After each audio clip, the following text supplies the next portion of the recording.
And now let me turn to the last, heroic. And by this point, you may know me well enough to know that there isn't one kind of heroic, there are two kinds. Now, if you like, heroic is altruism with a risk. Immediate heroic compassion is when, without thought, you jump into the subway and rescue someone. It's impulsive. You jump into the lake. Now, I've never been in the situation to know whether I have it. But there are lots of people who stood on that subway platform who didn't move.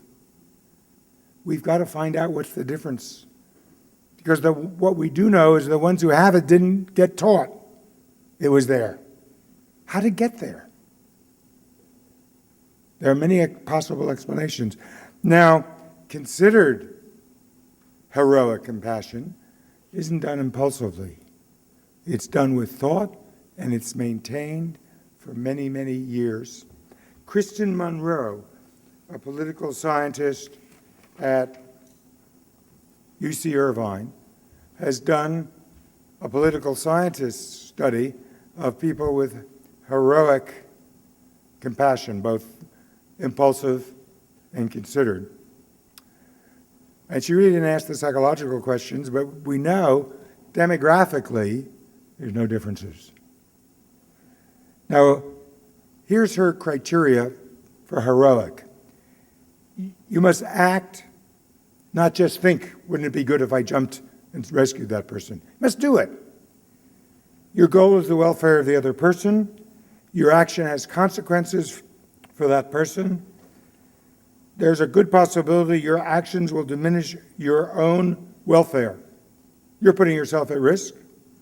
You have no anticipation of reward or recognition. She found a lot of people. I mean, not thousands, but more than dozens. And the Buddhists in the audience will like the fact that the only thing she found they differed on was what she said was their view of the world. Worldview is a favorite Buddhist phrase. They said, I didn't have any choice. They're human beings. I had to do it. What do you mean, why did I do it? I did it.